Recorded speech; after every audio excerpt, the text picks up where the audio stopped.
底是小偷。手留下，全灭！他们果然是大僧。头颅才是。想把我们一网打尽。你们薛天然以身为饵，向西方去。按计划，老夫死也要拉攻登顶的垫脚石。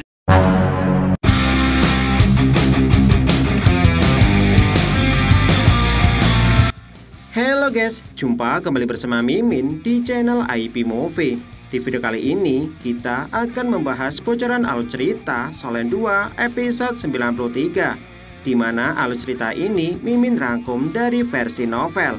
Sementara animasi dalam video ini merupakan animasi 2 dimensi yang diberikan oleh pihak studio. Yang belum nonton spoiler di bagian sebelumnya, bisa cek terlebih dahulu daftar playlist yang ada di channel ini. Kalau udah, langsung aja kita masuk ke spoiler alur ceritanya. Ini dia, let's check it out.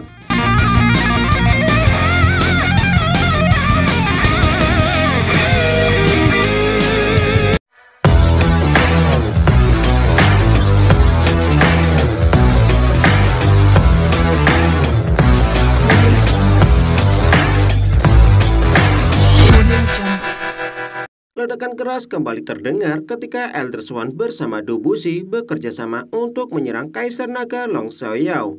Sehingga hal ini seketika mengejutkan 8 tetua dari anggota Sekte Roh Suci. Sesaat kemudian mereka segera melesat menuju ke istana kerajaan untuk melihat apa yang sebenarnya terjadi. Di sisi lain, meskipun tubuh spiritual Yuho berhasil menemukan gudang penyimpanan yang berisikan logam langka, namun Yuho mengatakan jika logam langka yang berada di tempat ini bukanlah yang mereka cari. Yuho mengatakan jika terdapat 3 gudang berbeda di tempat ini, sementara mereka saat ini berada di gudang pertama. Dikarenakan para penjaga yang berada di tempat ini telah pergi menuju istana kerajaan, Yuho mengatakan jika mereka cukup beruntung. Jika tidak, mungkin mereka akan mengalami sedikit kesulitan. Pasalnya, para penjaga yang berada di tempat ini merupakan para master jiwa yang memiliki 7 cincin roh. Setelah menjelaskan hal tersebut, Yuho kemudian mengajak rekan-rekannya menuju gudang penyimpanan kedua. Pasalnya, di tempat tersebut pasti terdapat banyak logam langka yang mereka cari. Sambil berjalan melewati tempat tersebut, Yuho memperingatkan kepada rekan-rekannya untuk memperhatikan setiap langkahnya. Pasalnya, jika mereka melakukan sebuah kesalahan, maka hal tersebut akan memicu tanda bahaya yang berada di tempat ini. Dan beberapa alat jiwa akan langsung menyerang mereka.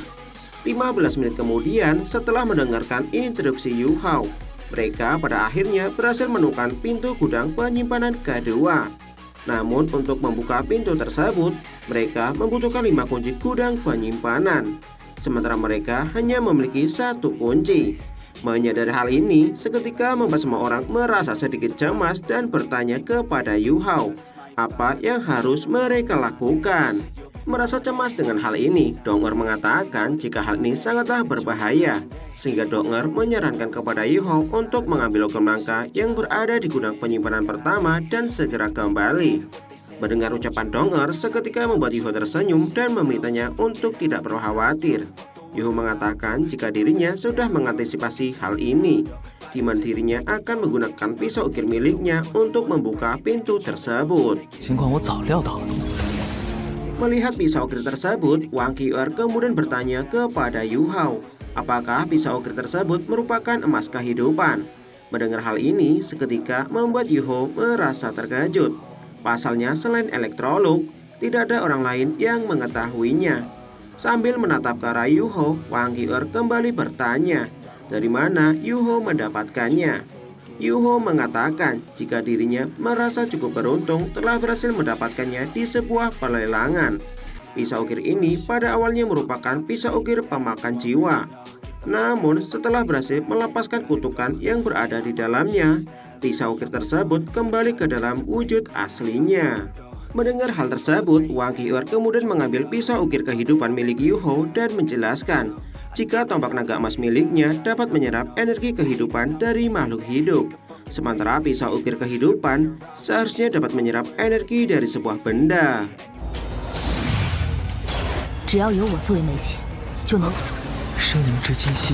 kembali ke dalam ruang kompetisi. Setiap peserta yang telah mengikuti kompetisi hampir menyelesaikan alat jiwa yang ingin mereka ciptakan. Namun melihat Tang Wu seketika membuat Ye Yulin merasa terkejut. Pasalnya orang tersebut masih disibukkan untuk membuat bagian-bagian yang rumit dari sebuah alat jiwa. Ye Yulin beranggapan mungkinkah alat jiwa ini merupakan sebuah robot. Namun bagaimana mungkin Tang Wu memiliki kemampuan untuk menciptakan sebuah robot. Pasalnya seorang insinyur jiwa tingkat 9 sekalipun akan membutuhkan waktu selama 1 bulan untuk menyelesaikan banyaknya susunan formasi yang berada di dalamnya. Di sisi lain, tanpa adanya pisau ukir kehidupan, Yu Ho mengalami sedikit kesulitan dalam hal pembuatan alat jiwa. Bahkan King Yu Ho tidak dapat mengukir sebuah formasi inti alat roh. Tidak berserang lama, semua orang tiba-tiba dikejutkan oleh suara ledakan energi yang sangat luar biasa di atas langit. Namun para tetua dari 3 aliansi tidak memperdulikan hal tersebut dan terus melanjutkan kompetisi. Pasalnya kompetisi kali ini sangatlah penting bagi mereka. Sementara itu, Yu Ho menyadari meski rencana mereka untuk melenyapkan Pangeran Su Tianran tidaklah berhasil, namun dengan adanya Elder Swan yang telah bekerja sama dengan Du Buxi, hal tersebut masih dapat menyibukkan Long Xiaoyao untuk sementara waktu. Yu Ho menyadari jika saat ini tidak ada lagi yang bisa dia lakukan selain memastikan jika misinya berjalan dengan lancar. Dikarenakan Kerajaan Matahari Bulan sudah mempersiapkan diri, Yu Ho hanya bisa berharap jika Elder Swan bersama yang lainnya akan dalam keadaan baik-baik saja. Tidak berselang lama, setelah pintu gerbang kedua terbuka, seorang penjaga kemudian berniat untuk melepaskan meriam laser tepat ke arah mereka. Menyadari hal ini, Yu Ho kemudian memperingatkan kepada rekan-rekannya untuk berhati-hati. Sehingga Wang Qiu'er segera melesat dengan kecepatan tinggi dan mengayunkan tombak naga emas untuk membunuh sang penjaga tersebut. Menyadari hal ini, sang penjaga kemudian segera merilis alat roh tingkat 7 untuk memblokir serangan Wang Qiu'er. Sehingga Xiao Xiao segera merilis teknik kuali segel. Menyadari jika sang penjaga merupakan seorang insinyur jiwa 7 cincin roh, Dong-er bersama Wang Qiu'er kemudian segera melakukan teknik fusi roh. Sesaat kemudian melepaskan serangan telak ke arah seorang insinyur jiwa tingkat 7.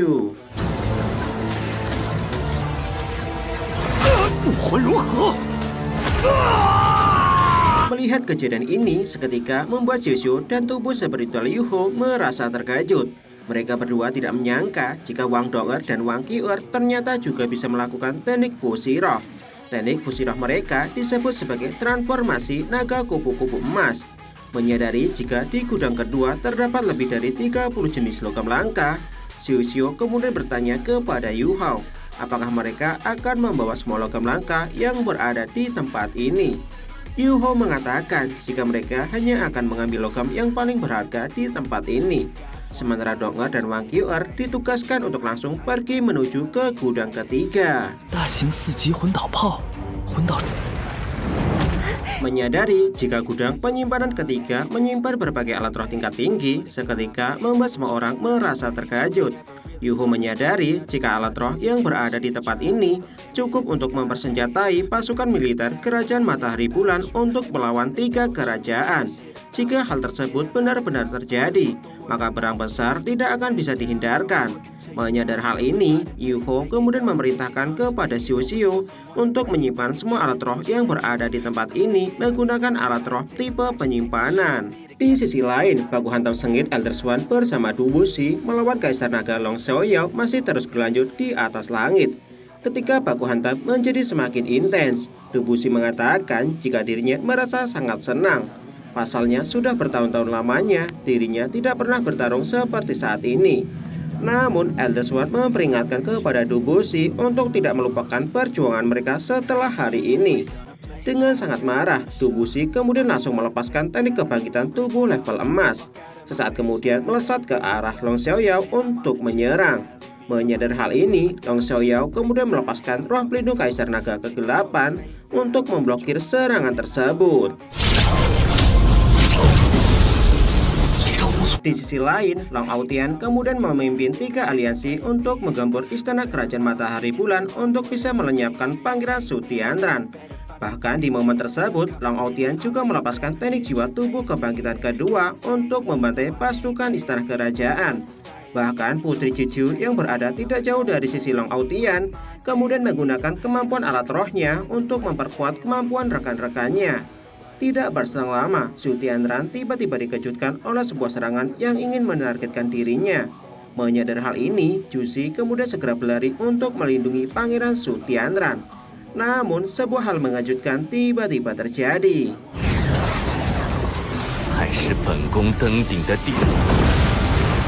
Kejadian ini seketika mengejutkan Juzi. Juzi tidak menyangka jika Pangeran Su Tianran ternyata mampu berdiri, serta menggunakan alat roh level 9 untuk melindungi tubuh mereka berdua. Bahkan pihak musuh yang melihat kejadian ini dibuat terkejut melihat tindakan Pangeran Su Tianran.